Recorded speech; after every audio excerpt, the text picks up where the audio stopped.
ዛሬ እንግዲህ የተገናኘ ነው የመኪና ሹፌር እና የቤት ቻሌንጅ ለማስጀመር ነው። እኔም በጣም በአቅሜ እየጣርኩኝ ነበረ ደግ ባለሀብቶችን ለማግኘት ለመድረስ እየሞከርኩኝ እየደወልኩኝ ነበርና በጣም ደስ ብሎኛል። መኪናና ሹፌር የሚገዙ ካምፓኒ ተገኝተዋል። በጣም ደስታ ተሰምቶኛል። ጾም ሆነ እንጂ ለልን አይሎ ቀውጢና አይኖ ጾም ሆነና እንዳውም ቅድም እግረ መንገድህን አጨበጨብኳል ትንሽ ለምዶብኝ እጄ ደግሞ አንዱ ክራር አንዱ ማይክ ስለያዘ የት ላርገውና በትንሹ እንዲች አድርጌ ነበር። ስርዓቱን ስላፈረስን ይቅርታ እንጠይቃለን። እግረ መንገዳችን ድል አለ በቃል ተራራው ይናዳል አማኑኤል ስል ባህር ይከፈላል መድኃኔዓለም ስል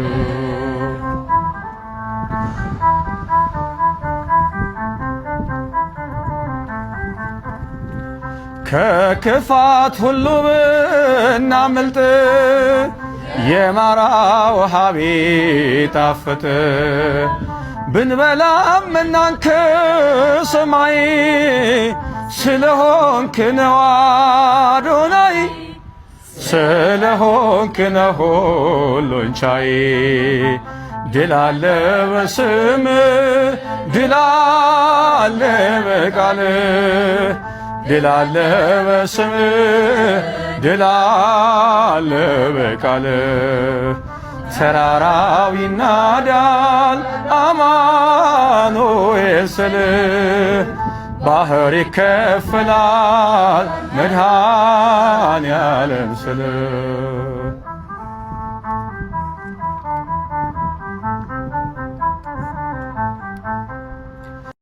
ፈርዖንን ከባሕር የጣለው ጌታዬ የጸናው ስም ነው። አምላኬ የጸናው ስም ነው። ድል አለ በስምህ ድል አለ በቃልህ ድል አለ በስምህ ድል አለ በቃልህ ተራራው ይናዳል አማኑኤል ስል ባህር ይከፈላል መድኃኔዓለም ስል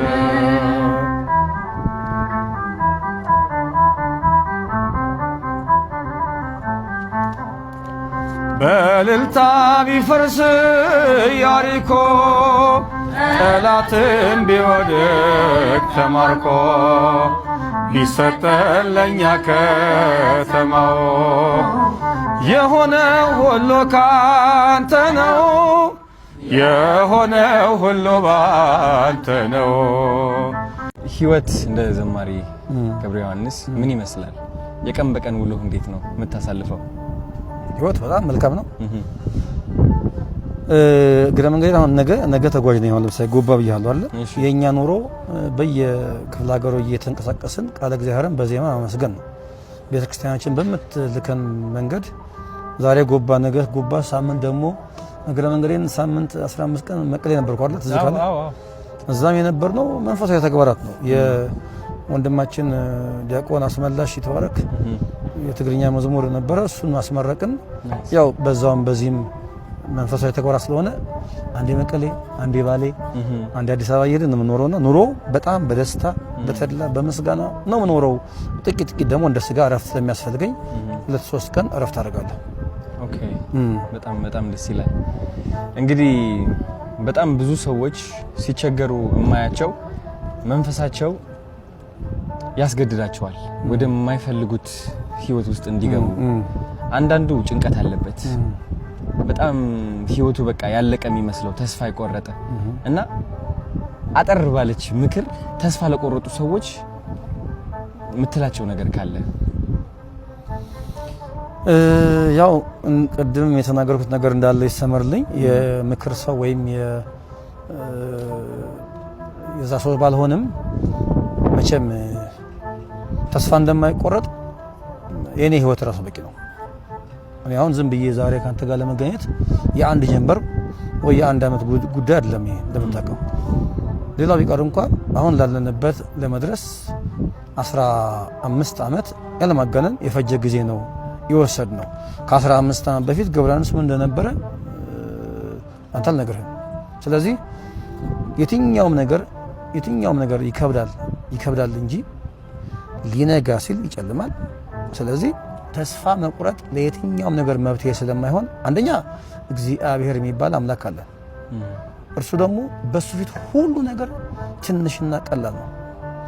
ዛሬ እኔ ራሴን ለማጥፋት ዛሬ ከንቱ ነኝ እያልኩ የማስበው ገብረ ዮሐንስ ለእግዚአብሔር ግን ትንሽ እንደሆነ ማሰብ አለብን። በተረፈ ግን የትኛውም ነገር ከእግዚአብሔር በላይ አይደለም እና ሁሉም ሰው የሚመካ ቢኖር በእግዚአብሔር ይመካ ነው እንደተባለው።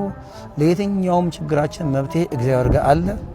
ሁሉም ሰው ቢጨንቀው ወደ ቤተ እግዚአብሔር መጥቶ እንባውን ቢያፈስ እግዚአብሔር የሚሰማ አምላክ፣ እግዚአብሔር የሚያይ አምላክ፣ እግዚአብሔር ሁሉን የሚችል አምላክ ነው። ስለዚህ ይሄንን በዚህ መንገድ ቢጠቀም ሰው እመክራለሁ። ምደግማት ግን እቺ እንደ ሌሎቹ መምህራንና ሊቃውንት ነገሮችን አሳክቶ የመናገር ጥበብ እኔ ጋር ስለሌለ የሚሰማው ሰው እንግዲህ አጣርቶ መስማት፣ ከዛ ከተናገርኩት ነገር ላይ ትንሽም ቢሆን ቆርጦ መስማት የሰሚው ፋንታ ነው። ይሄ ነው ልምችለው ወደ ነው። እኔ መጠየቅ የምፈልጋቸው ጥያቄዎች አሉ። ምክንያቱም ካናዳ ነበርኩኝ ለ7 ዓመት ሙሉ ውጭ ሀገር። ወደ ካናዳ ስትወጣ ደግሞ የሚያጋጥሙ ነገሮች አሉ። ስፔሻሊ እንደ አንድ ወጣት ወደ ሱስ ትገባለህ፣ ወደ ብቸኝነት ትገባለህ፣ ከቤተሰብህ ትርቃለህ፣ ጭንቀት አለ፣ ብዙ ነገር ያጋጥማልና ህይወት በጣም ትፈትናለች። እንግዲህ እኔ አሁን ባለሁበት ሁኔታ ከሃይማኖቴ ራቅ ብያለሁ እና እንደ አንድ ሁሉም የሚያውቅ ሳይሆን እንደ አንድ እንዳጠፋ ሰው ከሃይማኖቱ እንደራቀ ሰው እና እቺ ዓለም እንዳሸነፈችው ሰው ሆኜ ነው የቀረብኩት። ጥያቄዎችም ልጠይቅህና ምክርህንም ልሰማ እና የበለጠ ወደ መንፈሳዊነቴም ቀረብ እንድል ማለት ነው። እና እንደኔ ያሉ በህይወት በዓለማዊ ህይወት የተሸነፉ ስፔሻሊ ካናዳ በነበርኩበት ጊዜ በሱስ የተሸነፉ የህይወት መንገድ የጠፋባቸው ሰዎች ምን አይነት ምክር ትሰጣለህ? አዶንታይ በጣም በዛ አጋጣሚ ስላገኘሁ ደስ ብሎኛል። ስለዚህ በጎነትህም አጋጣሚውን ተጠቅሜ ይሄንን በጎ ነገር በልብህ ያስቀመጠ እግዚአብሔር መንፈስ ቅዱስ ስሙ የተመሰገነ ይሁን። ምክንያቱም ይሄን የሚያሳስብ እግዚአብሔር ካልሆነ በስተቀር ካንተ በላይ ብዙ ማድረግ የሚችሉ ሰዎች አሉ። ማለትም ኢቭን አንተ የሄድክበት ያለውን የሚዲያም አቅም ከዛ በላይም ሰዎች ሊኖሩ ይችላሉ። ነገር ግን በበጎ ስራ ውስጥ ተሳትፈሃልና ደግሞ እንደ አንድ እድለኛ ሰው ደግሞ እኔን በዚህ መልኩ ደግሞ በእኔ በኩል እንድትሰራ አንደበት ላይ አእምሮ ላይ ይሄንን በጎ ነገር ያስቀመጠ መጀመሪያ ስሙ ይመስገንና እኔ እንግዲህ የምክር ሰው ብዙ አይደለሁም። ያው እንደምታውቀው አንድ ታለንት አለችኝ ወይም አንድ መክሊት አለችኝ። እሷም እግዚአብሔር ያደረገልኝን በዜማ በተወሰነ ነገር አመስግኖ ማለፍ ነውና ከኔ ብዙ ምክር አትጠብቅም። ያው ሰባኪያን መምህራን ሲሆኑ በደንብ አድርገው መጽሐፍ ቅዱስን ጠቅሰው ያስተምሩ ይችላሉ። እኔ ግን እንደው ምናልባት ምክር ሊባል ከቻለ እንግዲህ እግዚአብሔር በአንድም በሌላም ትላንት የነበርክበትን ነገር አስትቶ ወደዚህ በጎ ስራ አምጥቷል።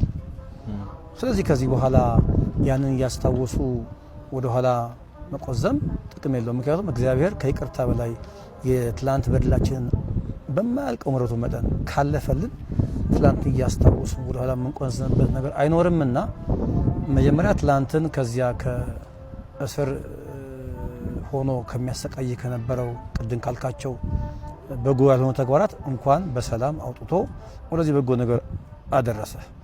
ቀጥሎ ግን ከዚህ በኋላ ላትመለስ በዚህ መልኩ ላትጎዳ አንድ ጊዜ ፈቷል እግዚአብሔር ማለት ነው።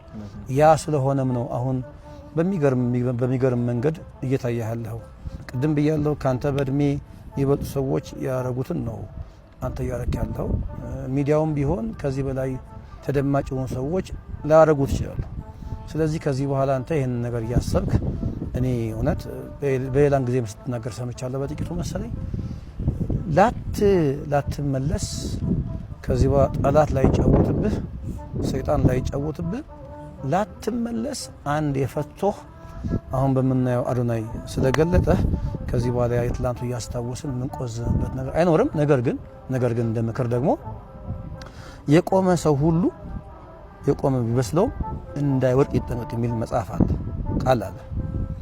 ሁል ጊዜኛ መቆማችን ስናስብ መውደቅ ሊኖር ስለሚችል አጠንክረን እግሮቻችንን ከመሬት ላይ በመጥበቅ መጽሐፍ ቅዱስን አብዝቶ በማንበብ ጸሎትን በማድረግ የተደረገልን ነገር አብዝተን በማሰብ ግን ከዚህ በኋላ ያ ነገር እንዳይከሰት ግን መከላከያ አጥር ይሆን ዘንድ እሱ ነው ማመክረህ።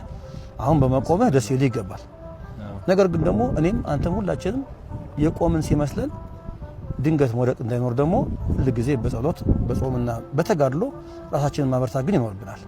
ስለ ትላንቱ ማንነት ግን ስራ ስለሰራ ላትፈታ ላትታሰር ከዚህ በኋላ የትላንቱን ማንነትን ከዚህ በኋላ ታሪክ ሆኖ እንዲቀር ደግሞ ስለረዳህ አምላካችንን እናመሰግነዋለን። አሁንም ግን መክረች ብቻ ናት። የቆመ ሰው ሁሉ የቆመ እንዳይመስለው መውደቅ ሊኖር ስለሚችል በጾም በጸሎት በተጋድሎ ማንም እንዳልሆንክ ራስህ ምንም እንዳልሆንክ የሚያደርግልህ እግዚአብሔር የሚሰራብህ እግዚአብሔር እንደሆነ ካሰብክ ከዚህ በኋላ ምን ነገር ሊመጣ እንደማይችል ነው ልመክርህ የምችለው። ሌሎችም ሰዎች ይህን የምናወራውን ነገር አስተካክለው ቢሰሙ የሚመከሩ ይመስላል። ቅድም ብያለሁ፣ የምክር ሰው አይደለሁም፣ ብዙም የንግግር ሰው አይደለሁም። የሚቀናኝ ዜማ ስለሆነ እንደው ሌላ ጊዜ በዜማ በግጥም ደግሞ ተከሽኖ ይህን ዝማሬ ብንሰራው ሳይሻል አይቀርም።